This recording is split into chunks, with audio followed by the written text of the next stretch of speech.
He threw the first one in the tunnel. He threw on 4th and 2. Doesn't matter if it's picked. It's a turnover anyway. He threw it at the goalpost. What are we like? I was dying in the group chat, Keenan, when you were like, that should be the God. last Yeah, 4 snaps of Russell Wilson's Giants career. I'm like, yeah, it probably should. This is going to sound like so much hate, and I swear it's not.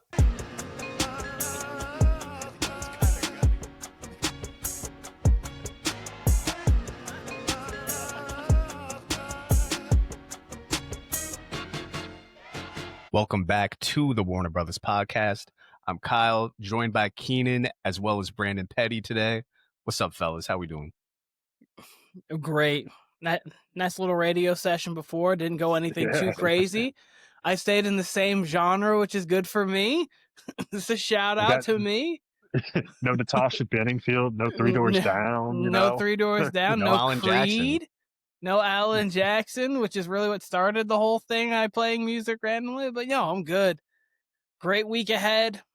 Great game, great Saturday of college, great Sunday of football, because it's always a great Sunday of football. But let's get into it. What do you got on the docket, Kyle? First of all, Brandon, how are you, man? It's been a couple weeks. You've had a couple, You're still repping Florida. You've had a couple tough losses since the last time we've seen you. Yeah, a lot of tough losses. Like I told Keenan before you joined this pre-show, my patience with football is like this thin right now. Just between Florida and then the Trevor Lawrence debacle, or whatever you want to call it. 2-1. Yeah, it's only week 4, and I'm already ready for like football to be over with. mainly for college. I love it. I love it. Yeah. Listen. It's good. A lot of great college games on this week. So, like, if you're just not a fan of a specific collegiate team, got a lot of good games to watch this weekend.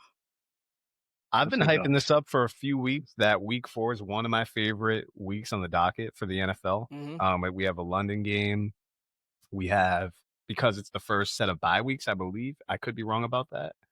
Maybe that's week 5. First week set of 5. bye weeks. Yeah. But they happen to balance out the 1 o'clock games with the 4 o'clock games pretty well. It's not like 9 1 o'clock games this week. Part of that reason is because we get 2 Monday night games as well as that London game.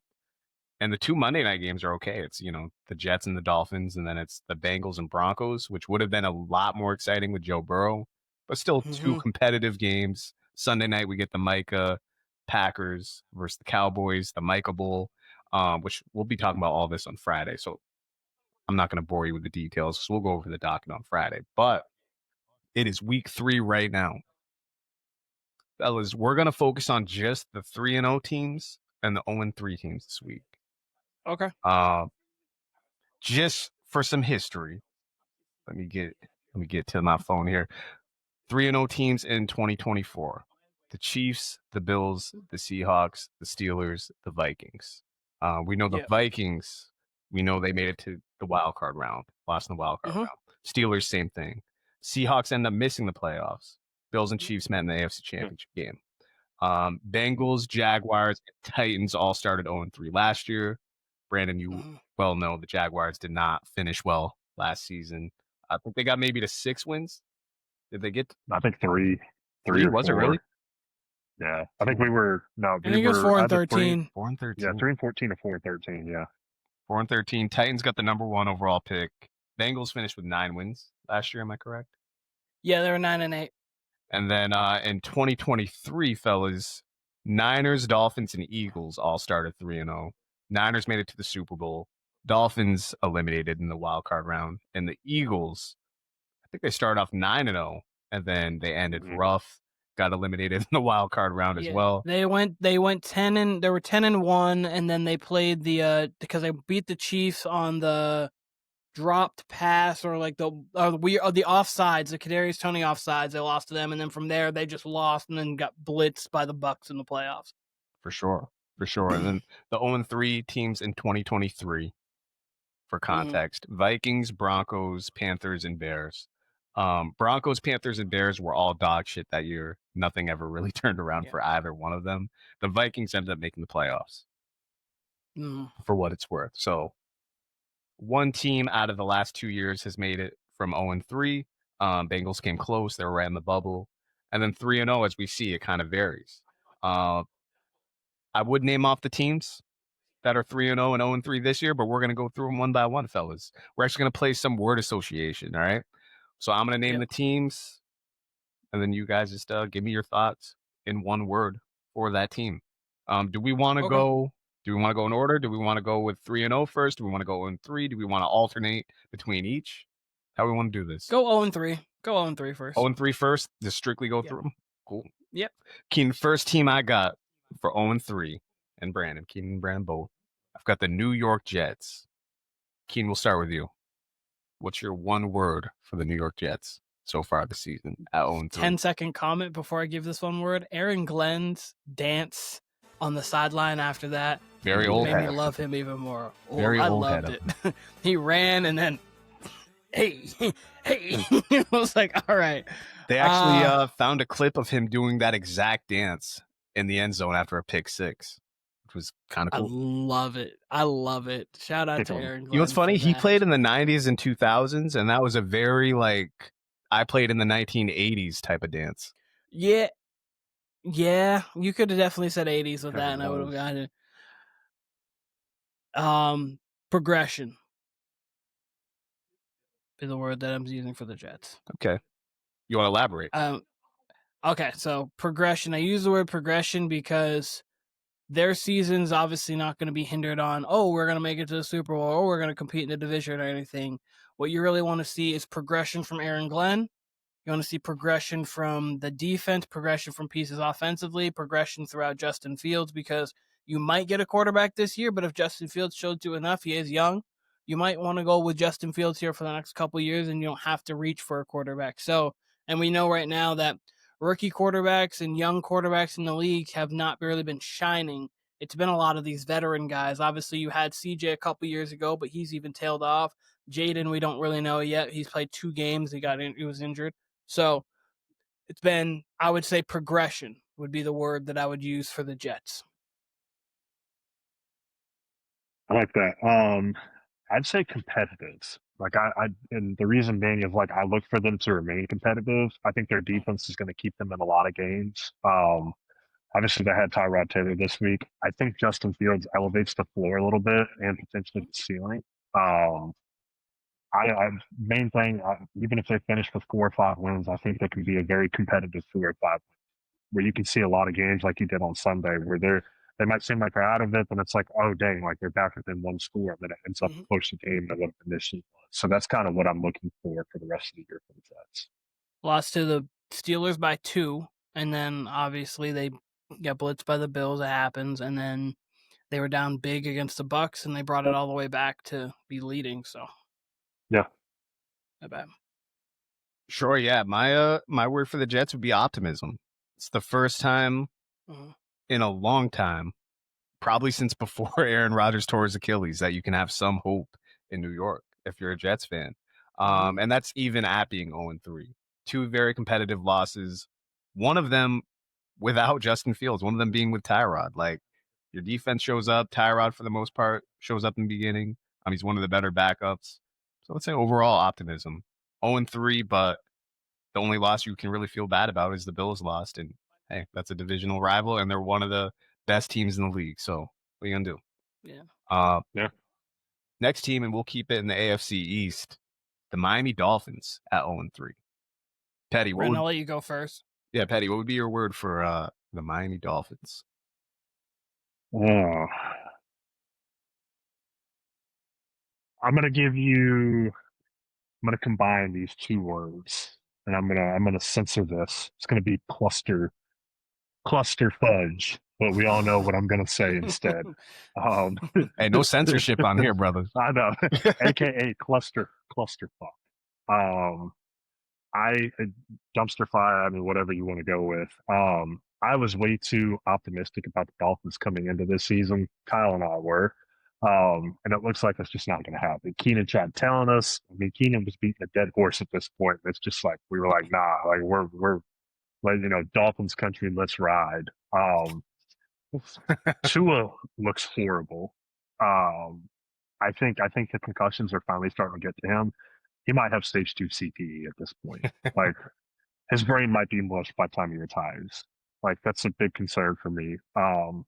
Their offense is god awful. Like, if Tyreek and Jalen Waddle are averaging 5 catches for 39 yards, like that's god awful. And then the swing passes to Devon Achane. Like, Tua's first read on a lot of these plays is like, hey, Devon Achane's 2 yards behind the line of scrimmage. Let's just kick it out to him for 3 yards. The defense is atrocious. Like, the only thing they have going for them is a decent pass rush with Bradley Chubb and Jalen Phillips. Yeah, they're horrible. Like, we saw they were obviously competitive against the Bills. I think that's more so a divisional game, and I think that's also Mike McDaniel coaching for his job. Yeah, I don't see how he makes it past week 8 or week 9 if this is the route they're going on. We have must see TV. This is like must turn off TV, football wise. So yeah, they're horrible. Rebuild. I've said it, and I still think it. You need to move off of Tyreek Hill. There's no need for him to be on this roster right now. Keep Jalen Waddle. There's no need to get rid of him. He's young on a good contract. You can get value for Tyreek Hill. You're going to have to find something with Tua. He turned Tua from just a quarterback to he's going to be the most expensive bridge quarterback of all time. And you're going to have to find your next guy. Mike McDaniel, I don't think he's a bad coach. I really don't. I just think at this point, sometimes it's just not working, and you're going to have to move on. So, again, Mike McDaniel's just going to be it's going to be very tough if maybe by Buffalo week 9 or Baltimore week 9 Thursday, or maybe right after that Baltimore game, they'll fire him, give him 10 days until they see Buffalo, whoever they just promote. But rebuild. It's just time for them to rework what they got over there at Miami. I'm actually going to go with Crossroads. And I'll tell you why. I actually saw, if you listen to Tim and I on last Friday's podcast, the amount of fight they showed was surprising to me to some degree. Because they could have wilted in the fourth quarter. And they stopped the Bills multiple times. They got stops multiple times. Big sacks. Tua actually looked great at times, right? On third down, on clutch fourth downs, they made the play.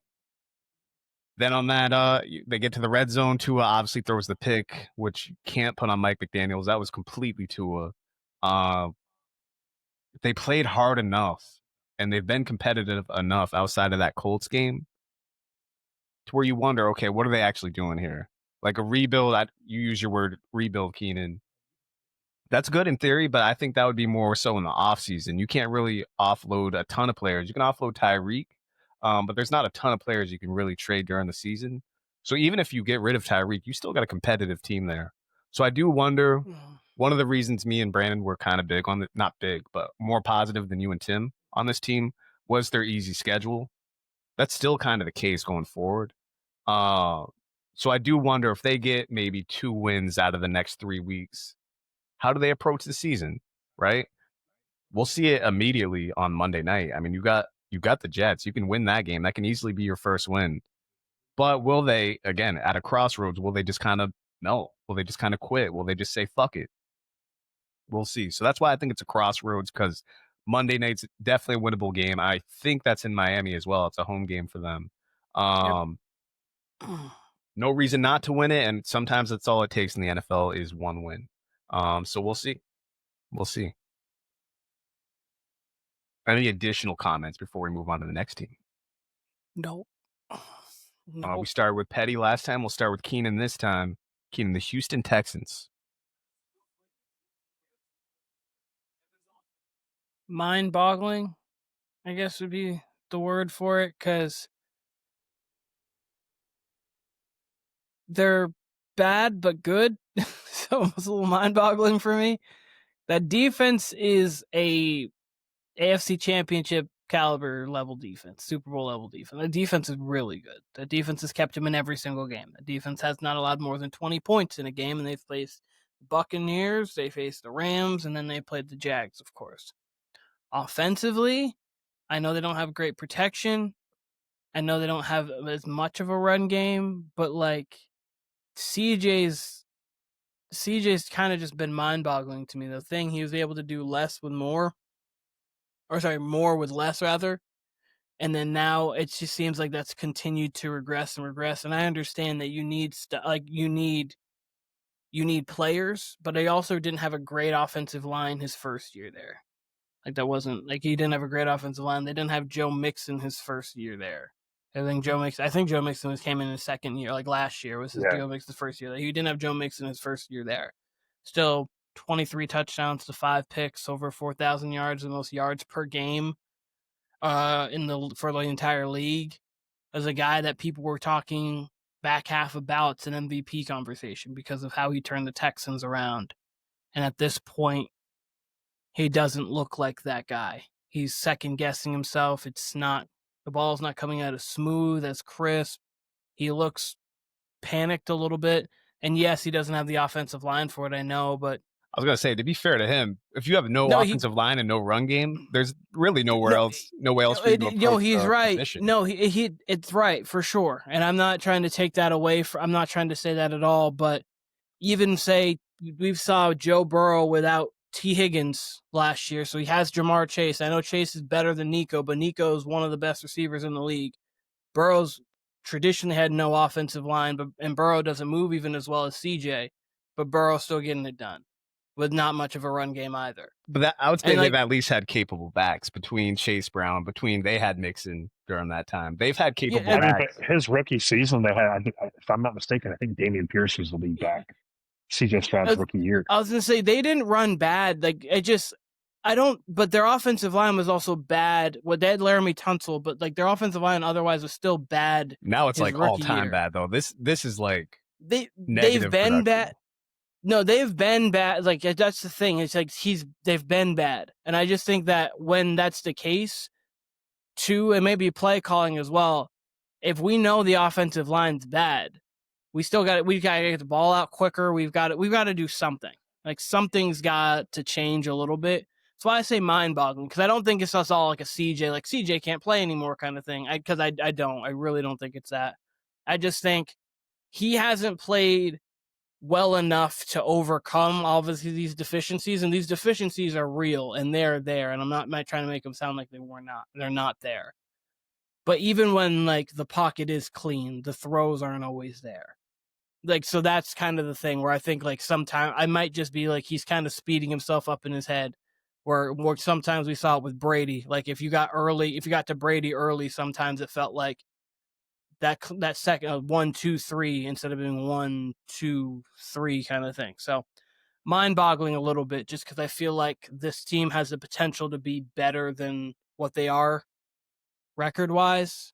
I felt like they really could have won last week. And then obviously they almost won week 1 and week 2 too. So the defense is there. The offense is a little mind-boggling to me.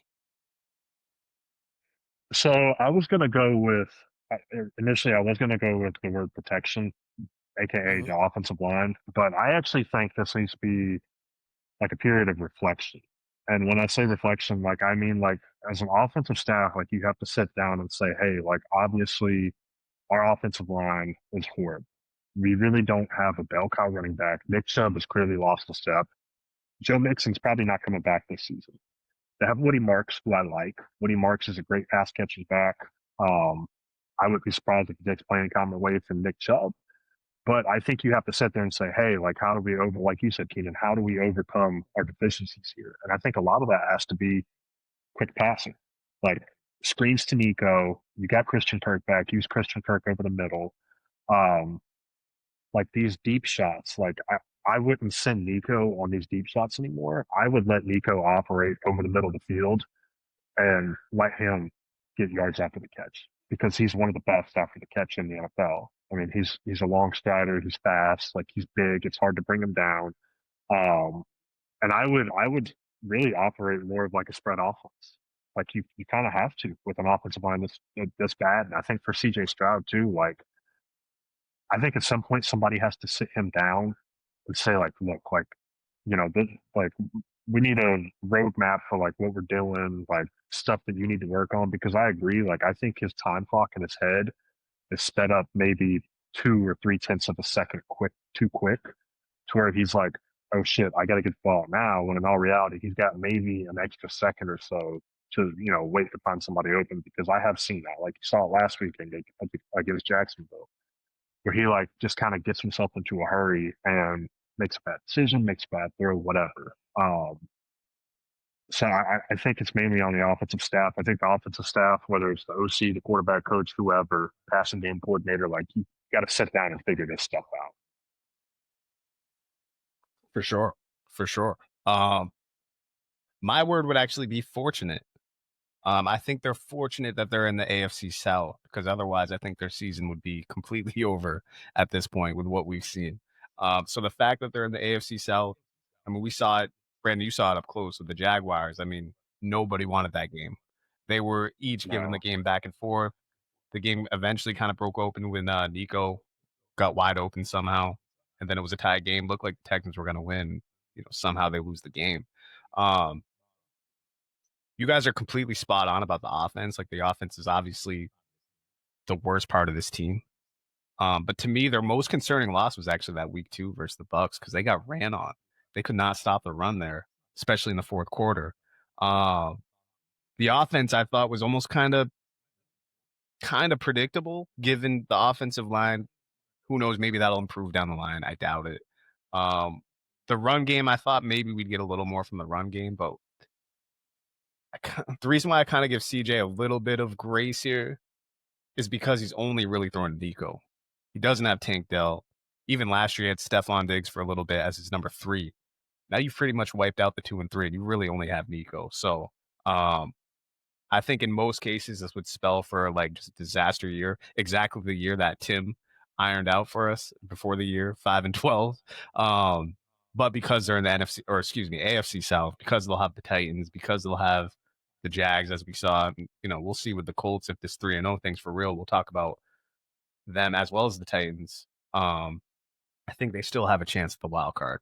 Division obviously looks like it would be a huge comeback with the Colts being 3-0, but they could still get a wild card. We'll see.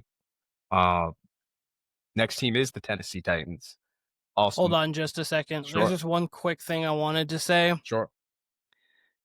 Since last year, since they beat New England, he threw 3 touchdowns in that game.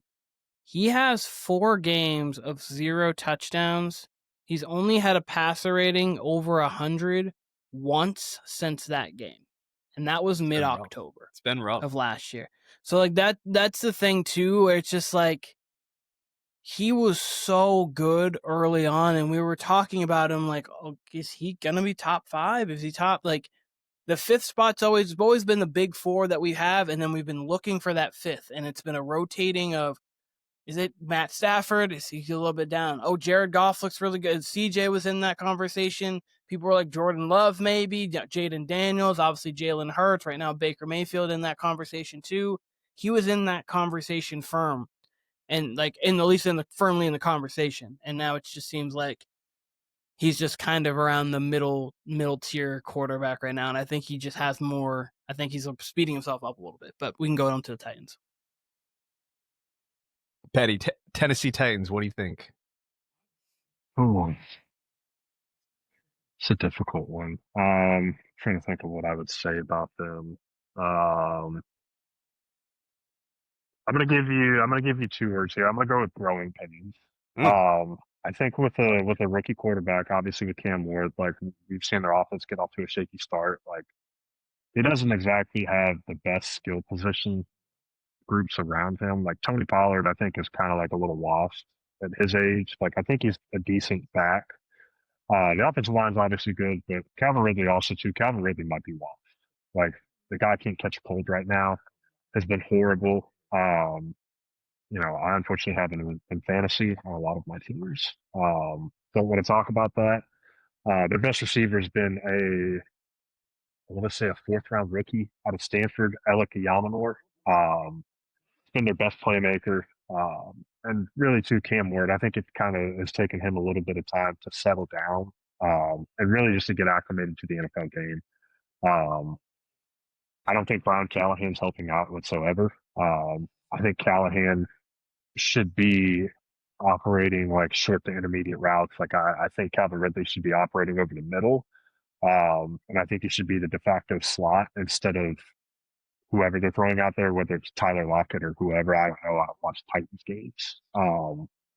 But yeah, like the fact that Tony Pollard's getting 18 to 20 carries a game, averaging 3.5 yards a carry. Like there's no reason for that.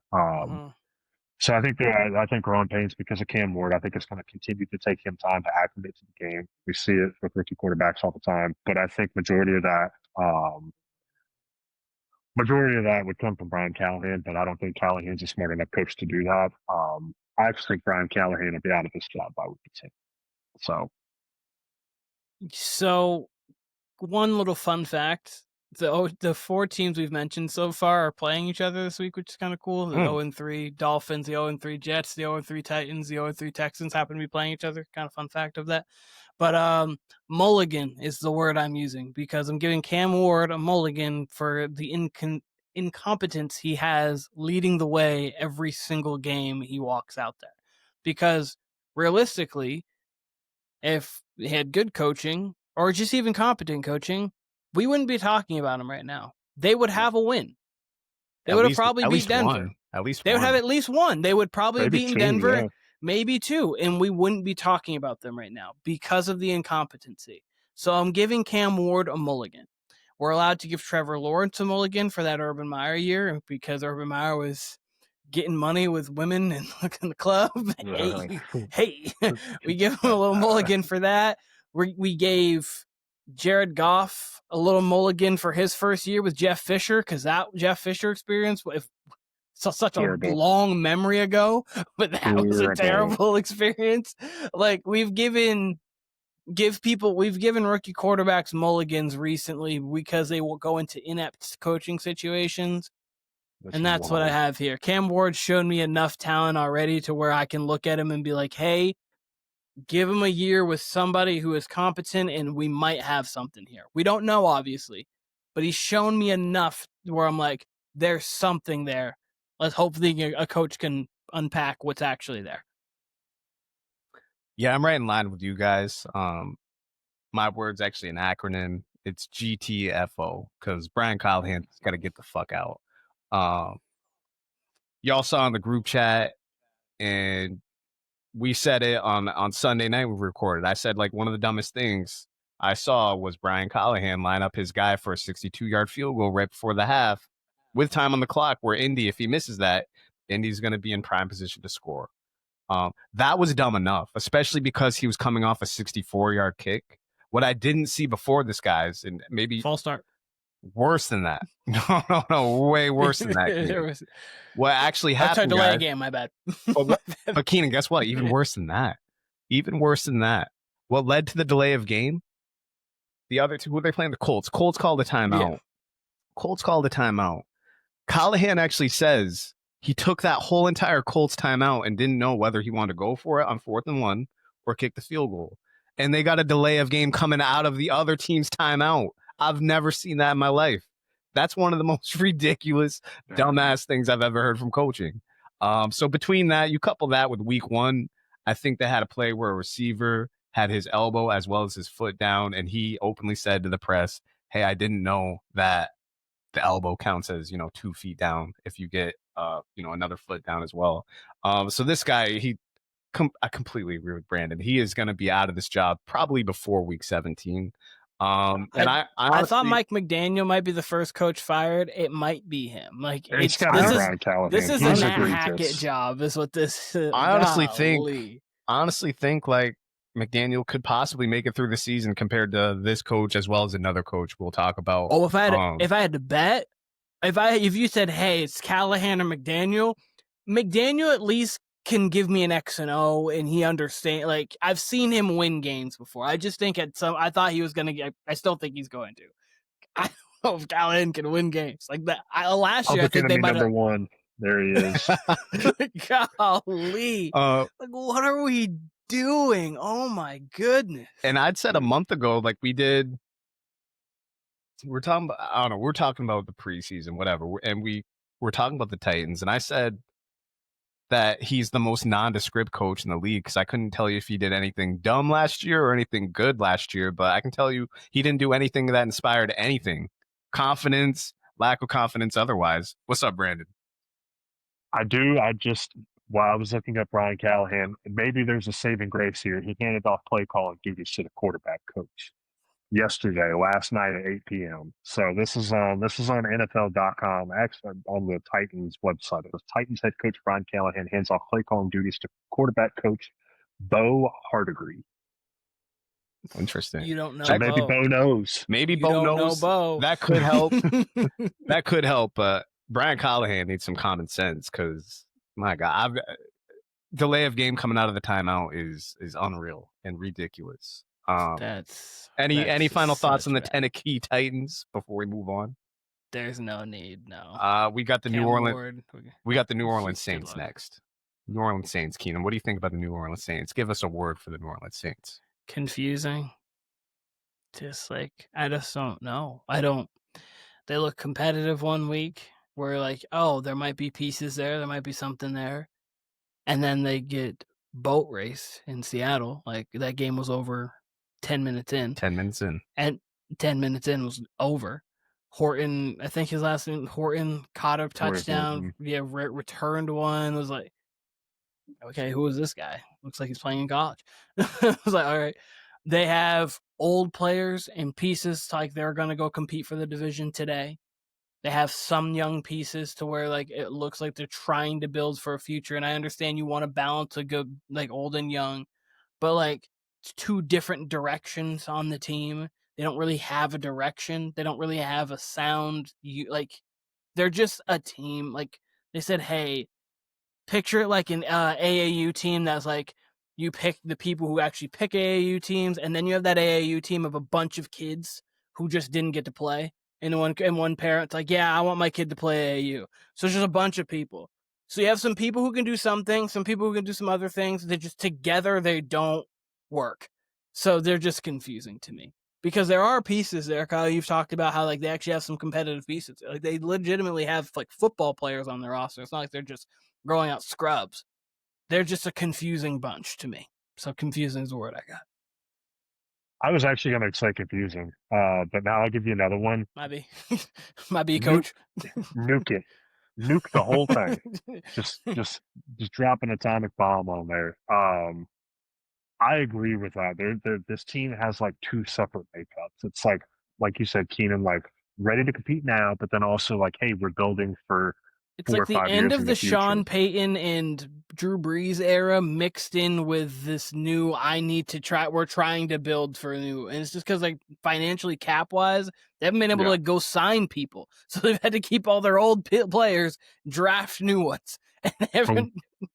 for what it seems like 10 years now, because they've always been in cap purgatory. Oh, goodness gracious. Like, I think Kellen Moore is the guy for the job there. Honestly, I love Kellen Moore as a head coach. Yeah. Like, the fact that this team is competitive. So yes, I understand. Like, it's kind of last week. Like you said, it was over within 10 minutes. Mm-hmm. It was really over within 5 minutes. It was like 21-0. Mm-hmm. They're competitive, and they don't have much. Like, it's outside of Alvin Kamara and Chris Olave and maybe Juwan Johnson. Like, Spencer Rattler's a quarterback. Like, the defense is decent. Like. But they're showing up and they're playing games. Like, I think Kellen Moore's got the team motivated. I really do think that, like, I say trade away some of these vet pieces. Get that cap space. Go get some picks. Okay? You can go 3-14 this year. Who cares? Like, nobody was expecting you to win maybe more than 4 games. Okay? You do that, start your rebuild, go get your quarterback this year, and then go from there. Give Kellen Moore a real roster, and then see what happens. Yeah, I think they made a fine coaching hire. I think players like Kamara definitely could be moved just because I don't think he's a long-term future. We talked about this before. I truly think the Chiefs should call and be like, here's a third. Oh, God, yeah. Here's a third. Here's Kamara. They can't run the ball, and they're going to obviously... The underrated thing about the Chiefs is they've ran the ball super well throughout the entirety pretty much of Mahomes' career. Even early on, they had Kareem Hunt, but then Kareem Hunt went, like, there was a couple of years where they didn't run great. But, like, right now, it's Mahomes or they're not running. So Yeah. Trade him. There's a couple defensive players. They can move off players, keep Chris Olave, keep some of the offensive line actually has some pieces on it, and then move from there. But there's a path for this team. It's just financially, how can they get it done? Yeah, I honestly don't understand why the Chiefs haven't offered something for Kamara like yesterday. Like, what's the holdup here? Among any other teams too, like I'd be offering something, but specifically the Chiefs. My word for the Saints would be fine.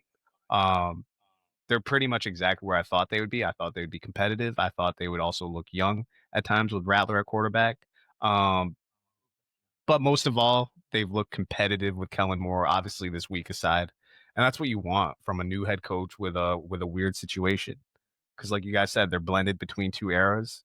All you want to see is competency, right? Yes. Again, just to go back to Brian Callahan, that's one thing we didn't see last year with him, right? We didn't even see like base level common sense. We have not seen that this year. But with Kellen Moore so far through 3 weeks, we've at least seen competency. We've at least seen competitiveness. And then, you got Rattler, who's essentially a rookie QB going into a top 5 toughest place to play in the league, maybe top 3, maybe still the toughest place to play in the league. So, I mean, once it got out of hand, it got out of hand. But, they're exactly where I thought they would be. Competitive, maybe not winning games, but competitive at the least. Yeah, that's fair. There's just some players on it where you're like, Cam Jordan, Demario Davis, like those two guys could go make like an actual impact in other areas. They're older. Kamara, as I said, even someone like Brandon Cooks as like a third receiver could go make impact somewhere else on the team that needs like. There's just players like that feel like they should be on contending teams or teams that are looking to contend, and they're just on the Saints, kind of like, hey. And obviously, you need veterans. I'm not saying everyone should be in 23 on the team. You need some people to kind of show the way, but it's just like a mixture of those guys, and then you're Kelvin Banks, who you just drafted. So, but you're going. Last team we got here is the New York Football Giants. Brandon Petty, your word for the New York Giants. I'm actually going to go with one that Keenan said earlier, and that's optimistic. I actually am sort of optimistic about this team. I'm excited to see what Jackson Dart can do. As an SEC football fan, like he shredded the SEC for a couple of years, like kind of hope it translates a little bit. I kind of hope their offense opens up a little bit more. We saw what Scatabo did, obviously, against the Chiefs. Like, I think he's a real player. I didn't think he would have Bill been. Belichick player through and through. He would have. Oh. Ooh, him in New England on those Patriots teams can do everything. I'm getting many Mike Allstott vibes, but like can actually catch the ball. Mike Allstott mixed with Rex Burkhead, like just put them together in this goal. I'm telling you, about Rex. Forgot about Rex. would have been perfect because he would have been able to run. They would have had him block. They would have had him receive. They would have had him even throw. I'm telling you, I forgot about Rex Burkhead, bro. Belichick would have said first round. Give me him. I don't want anyone else. First round. He's mine. We'll get a corner from Rutgers in the 4th. First round. That's mine. Golly. No, I think he could give some life to this Giants team. Like, obviously, we saw the Dallas game. Like, their offense was pretty decent. Like, I think that was more a byproduct of Dallas's defense just being god awful. Obviously, we saw they came back down to earth. They have guys there. Like, obviously, Malik Neighbors is one of the best receivers in the NFL. I think Wan'Dale Robin is a great number 2 option. They don't. Darius Slayton's a good number 3. Obviously, you have Scatabo, Tyron Tracy whenever he comes back. If they can get Andrew Thomas off of the pitch count, I think that would be huge because when he's healthy, he's one of the best offensive linemen in the NFL. But I think he'll work out the system because, like, they're calling quarterback designs with Russ. Like, Russ is like 57 years old. And looks like a fat guy running to the refrigerator. Like, just doesn't look good. So, like, I think Jackson Dart, like, I think he's a smart enough guy. Like, he's going to use his legs. He's going to obviously look for Malik Neighbors. Like, I think Neighbors is hopefully going to be peppered for targets. And I think this is going to be a power running football team as well, too. And with their defense, like, if it really is an upgrade over Russ, like, they could be competitive. They could be super competitive. So I'm extremely optimistic about it. So I'm going to have like a little phrase. And mine's one that I use for my quarterback tiers. It's youthful ignorance. Because again, I think this team now, you've just got youth all over it. And I don't mean ignorance in a bad way. I mean, they're going to go into games thinking like, we're more talented than you guys are because we're younger and we're better. We're fun. Like, we're just going to go into games and we're just going to go play. Like, we're here for a reason, guys. We're getting paid. It's like they're all LaMelo in the sense, like mentally, like, we're just going to go here. We're going to play. We're going to be good. Like, we're going to chill. Like, I just think this team's going to be fun because they have a direction. And now that you don't have Russ, and again, I'm going to say it here because I haven't been able to say it out loud where it's recorded. That was the worst four down stretch, I think, in the red zone I think I've ever seen in my life. He threw 3 intentional grounding worthy balls and ran a 2-yard quarterback draw. I have no idea. He threw the first one in the tunnel. He threw on 4th and 2. Doesn't matter if it's picked. It's a turnover anyway. He threw it at the goalpost. What are we like? I really wish they had never got the ball back because if that was the last 4 snaps of Russell Wilson's career, or at least in New York, if not his career, that would be an all-time bat. Like that was some of the worst. I was like, that was horrible. I've never seen quarterbacking from a guy who is going to be talked about like, is this man a Hall of Famer? Like that. Golly, it was horrendous. But anyways, I had to say that because that's been on my mind every time I see that. I was like, tunnel. Okay. Tunnel. All right, Russ. I was dying in the group chat, Keenan, when you were like, that should be the last 4 snaps of Russell Wilson's Giants career. I'm like, yeah, probably should. There's no word. Like, there's no reason. Even if you didn't go to Jackson, you have Jameis. Like, there is no need for him to step foot on a football field. There's no way the New York Giants crowd sees him come out and like, that's our guy. Oh, man. He can win. Shit. But no, now you have Jackson Dart, Cam Scatterboo, Malik Neighbors, Wendell Robinson, Abdul Carter, Brian Burns, Robbie Okereke. Like, they have just guys. They have some guys that you're going to like in this team. So I have youthful ignorance would be what I got because I think this team's going to go out there. And if Jackson Dart goes out there and chilling, iced up, with aura, as the kids love to say these days, with aura, it could be fun. They're gonna upset some days. The Chargers better watch. Like I put a bet in for the Chargers to win this game, just like pretty much for them in a teaser. A little nervous. Steve might just go out and mess around and get a dub. A little nervous. But anyways, go on. Oh man, Keenan, I wouldn't be nervous. I actually disagree with one thing you said. You said they have direction. I think they have absolutely no direction. Sorry, more so like you just like they're going young. I guess I feel what you're saying. That's more so what I meant by like direction. I feel what you're saying, Keenan. But first of all, my word's gonna be joke. They're a joke, and they're mainly a joke because of Brian Dable. This is exactly why, Keenan, why I had them in the directionless tier before the season. Because why the fuck are you signing Russ? I actually felt completely right, Kim. That was hilarious. That whole last drive, everything that Russ Wilson did, I'll never forget it for the rest of my life. As long as I live, I'll never forget it, Kim. I'll never forget those 4 plays. That's 80 years old. You remember Russ's last drive? No joke. No joke. That's gonna be one of my core memories, along with like all the Brady Super Bowls, Belichick memories. Yeah, someone's gonna be like, "Hey, Russell Wilson should be a Hall of Famer." I'm gonna be like, "No, did we not see those last 4 drives? that brought him out of Canton. No, he is not going to Canton now. I'm actually, if you can believe this, I'm actually gonna defend Russ here. Feel free. Brian Dable, he is now, I promise you, he's actually at the top of my list between him and Callahan, ahead of Mike McDaniel, to be fired. I thought how he's managed this team this entire offseason, from bringing Russ in, as well as draft Jackson Dart, fine, whatever. But then why the hell is Russ there? And the way they played it from the offseason into the first 3 weeks, talking about indecision, talking about kind of just having Russ on a yo-yo here. Not sure if we're going to start him. Not sure if we're going to bring in Jackson Dart. Why would you even have Russ on this team if you've already got Jameis there as veteran support? you know what Russ's idea here is. He wants to start and he wants to win games. He wants to revive his career. Fine. Mm-hmm. Why do this whole Jackson Dart, Russ Wilson, Jameis thing? Let Russ go and eventually, hopefully, trade him this season. That way he can go to a team that needs a quarterback. But I honestly thought it was embarrassing how they treated him. And I actually don't. What happened on that last drive was pathetic. Russ gave up. But I almost thought it was like in defiance towards Brian Daboll and the Giants staff, because I don't think they were calling good plays. I thought they've treated him poorly the entire time he's been in New York. Again, I don't think he'll be on New York by the end of the season. So I don't really blame him how he went out, because I don't think they were doing him any favors. And I think they've been directionless. I thought they've been a joke. One other thing. I just wanted to say quickly, Kyle, Sure. I actually agree with that.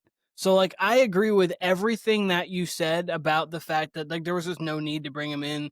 If you're just planning on starting Jackson Dart week 4, just put Jameis in for a couple weeks, let him get the wings, and just, like, let go from there. Like, I understand there's value to having Russ in the locker room for a few weeks while Jackson Dart's learning. You can learn from a guy who's a veteran. I know he knows more than Jameis does, probably. Whatever. So I get it, but, like, I agree with you on that. That last sequence, though, I'm never gonna forget. But I'm like, I agree with you up to that point, and I hadn't seen a guy quit on his team like that since Kyrie did in the playoffs. Like, that was my thought. I was like, he's not that bad. We just saw him throw for 450 plus like the week before. Like, he's not that bad. He adamantly just said, I'm done with this team. I'm throwing 3 balls out of the back of the end zone and running. That's the thing about it, and that's why unfortunately, I don't have much hope for Jackson Dart, because this wasn't Russ is at the end of his career, we need to make a change. Because again, like you just said, Keenan, week before he lit up Dallas, and I get it's Dallas's defense, but he still looked more than competent, right? So this doesn't really have much to do with Jackson Dart as much as it has to do with Brian Daboll, because the only reason he's starting Jackson Dart is to save his job. And guess what? If Jackson Dart starts off 0-3 and the offense still looks bad, Daboll's probably going to be gone before Mike McDaniel or before Brian Callahan. Like, it's just going to happen, because, I mean, he's just shown nothing but indecision. Again, the play calling was terrible. And one thing I want to say about this game, Keenan, like we just said, I'll never forget it. One other game, Keenan, I'll bring up, and I think it actually was against the Giants, that's like etched into my memory. Josh Freeman. You guys remember Josh Freeman when he was on the Bucs and he was successful? God, yeah. He State legend. Yeah. He randomly got picked up. Like, he got released. I think he went somewhere else, but then he got picked up by the Vikings. And I want to say they were playing the Giants. I'll never forget it. Every pass just seemed like it was kind of like Russ's, but towards the sideline. Everything seemed like it was sailing, and he was just throwing everything away. And I'll just never forget it. Before that last play, or before his last sequence, Russ, the one thing that was sticking out to me in this game, I'll never forget, it was like, yo, I swear to God, Cam Scatabo has gotten every single touch this game. Like, it seemed like if he wasn't rushing the ball, he was getting every check down. I was like, I have not seen any other player touch the ball this game. And so before that last sequence by Russ, I was going to remember this as the Cam Scatabo game, because I'd never seen an offensive player featured that heavily to where it seemed like he was getting 90 to 95% of the touches. So, yeah, prior to that Russ meltdown, this was the Cam Scatabo game to me. And that also was a factor of play calling, it seemed like, too. I don't know what was going on there. It seems like Russ only trusts checkdowns or deep balls. So in that case, I'll give it to Brian Daboll, because it seemed that way in Pittsburgh and the Broncos, too. But, yeah, I couldn't believe how much Scatabo we were seeing before the final sequence there. Yeah, he led the league he led the team in receiving yards, in receptions, in rushing attempts, and rushing yards. So just let you know. And obviously, Malik Neighbors had 2 catches, Wanda Robinson had 1, Theo Johnson had 1. So, like, everybody had, like, 1 or 2, and then it was him with 6, and then he got, like, all the runs after Tyrone Tracy. So, like, it just really felt like it was only, here, give the ball to Cam. Looked like he was back in Arizona Never State. seen anything like it. Looks like he was back in Arizona State in the playoffs. So we were going to do the 3-0 and 0-3 teams. We had such good dialogue about the 0-3 teams specifically, because I think all of those teams really need help. So we're actually going to split this into a part 1 and a part 2. So this is part 1. Next, we're going to be talking about the 3-0 teams, all of them, kind of the word association what we have with them. But Warner Brothas Podcast, TikTok, Instagram, and YouTube, all at Warner Brothas Podcast. We appreciate all of you guys. And we'll be back with you guys here again very soon.